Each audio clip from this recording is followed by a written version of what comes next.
Hello and welcome back to Amazing Chest and to another episode of Save the Princes, where the twins are in danger and Lothric Castle is under siege. The rules are simple. If Lothric dies or any of the challengers make it into the throne room, then the defending team loses. Alternatively, if a team loses all of its members, then that team loses. If I die, then my team loses, and the first team to make it to 2 wins is declared the victor. A few things to take note of: Lothric can revive Lorien, so as long as Lothric himself doesn't die, then we still have a chance. I've afforded myself the ability to use 1 Divine Blessing. I found that it really helps balance out the run, and it makes it more entertaining to watch because the rounds don't end in 5 seconds. I opted for Divine Blessings over Estus primarily due to lore reasons. The description of the item reads as if this blessing was a gift from Queen Lothric herself, so it's kind of a no-brainer. This was all made possible, by the way, through a combination of mods developed by the First Hunter Apprentice and Zullie the Witch. Their information can be found below.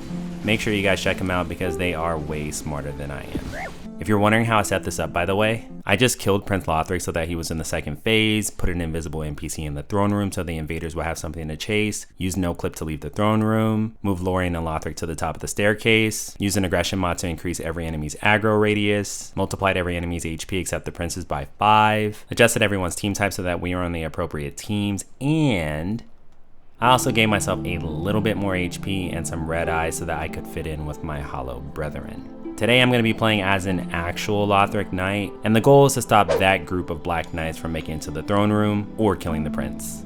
Lorien will actually be helping us fight today, but he'll be moving forward very slowly, which is ideal because like any good game of chess, you do not want your king, or in this case your prince, on the front lines. Let's see if Lothric's army has what it takes to stop these guys from invading our castle. My favorite thing about the greatsword wielding Lothric Knight is the way he can just effortlessly launch enemies, and the more time these guys spend in the air, the less damage they can do to my team. And early on this is really important because many of the frontline hollows we have at our disposal lack the defensive capabilities to hold them off long enough for the Lothric Knights to arrive. While I'm playing as the Lothric Knight, and you will see as I cycle through them all, I actually have the ability to dodge with each one, and it's pretty similar to a roll. I do get iframes on it, which really comes in handy because kiting the Black Knights is a must. I simply don't have the poise or HP to go toe to toe with them. We do also have access to this charge attack, which sort of reminds me of a joust. It's really useful for attacking them while staying mobile at the same time, which is a great tool to have as this knight because of how slow some of his attacks are. After the match goes on for a bit, Lorien eventually reaches the staircase and his magic dishes out some respectable damage. It does attract the attention of a Black Knight though, who tries to take the fight to Lothric, but I stop him right in his tracks. Lothric's magic can sometimes cause the knights to target him, and if I can't intercept them, things can go downhill pretty fast. After baiting an attack from this guy, I find an opening and I'm able to help out Lothric, who is taking a surprising amount of damage from one Black Knight. A clutch dodge saves me here and Lothric is able to finish off the rest. That was a very good first round. Now let's try playing as a Great Shield Knight. The plan here is to keep their attention on me, but the Black Knights had something else in mind. Instead, they're focused on getting rid of my frontline hollows as quickly as possible, and they go down ASAP. After that, they turn their attention to me, and I almost go down here too, not even 30 seconds into the match. Once I find my footing, I fall back, and thankfully this absolute legend of a Lothric Knight buys me enough time to use a Divine Blessing. Gonna have to play a little bit more carefully now that we've exhausted our only heal for the entire battle, and playing safe as this knight consists mostly of attacking with your shield up. My damage sucks, honestly, but the game plan as this knight is to just hold their attention while the rest of the team does damage. If you look to the top left, you'll notice I do have a bit more poise while playing as this Lothric Knight, but that does not protect us from the Black Knight's launch, which just rips right through it. Considering the size of their weapons, they are very fast, and the Lothric Knight's Great Shield is just unable to block consecutive attacks from these guys, so I try to stall for Lothric to show up, and he does, but it's a little too late. The remainder of my army goes down, and I try to catch this Black Knight before he can do too much damage to the twins.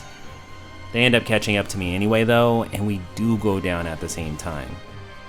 Looking back here, I should have at least enchanted my weapon with the Blessed property or Crystal Magic weapon, which these guys do have access to, but honestly, I don't think defense really stands a chance against these Black Knights. Their weapons are just too fast and too big. For the tiebreaker, I'm playing as your classic sword and shield wielding Lothric Knight, the protagonist of this series if you will, and I remember to actually enchant my weapon this time. This guy is much more agile than the previous two, and he can actually bypass shields pretty easily. I started running back early here, and I honestly think that was a mistake considering the amount of HP I had. I'm essentially bringing them back toward Lothric because they're just going to chase me, right? I realized this halfway through and decided to start fighting back, and after getting a few attacks blocked, I start experimenting with the shield moveset.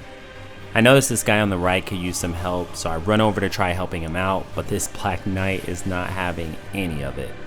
The team's Grey Shield Lothric Knight is doing a phenomenal job, honestly way better than I was doing holding aggro, so I capitalized by swinging into this crowd, and Lothric's magic attracts a few knights. I miss a backstab on this guy, and his team was much closer than I thought they were. I try luring them back down, but they're not going for it. Things get really intense here. Lorien goes down, but Lothric gets a revive off, and the explosion kills off a few of the Black Knights. But the two that remained were all he needed to finish the round. It sucks because one of the Black Knights was one shot and almost dead, but in any case, GG's. The match ended 2-1, and I'd say those are pretty accurate odds if the Black Knights ever did try to invade. In retrospect, I should have enchanted my weapon with Crystal Magic weapon instead of Blessed weapon since the Black Knights are a bit less resistant to magic, but we'll have to keep that in mind for if they ever decide to invade again. Ultimately, their resistance to lightning, high poise, speed, and massive weapons made getting past Lothric's defenses fairly easy, and while they aren't resistant to magic, they aren't necessarily weak to it either, so Lothric's attacks weren't as helpful as they could have been. Anyway, that's all for this video. Let me know who you'd like to see try to invade Lothric Castle next, and consider subscribing if you want to see more.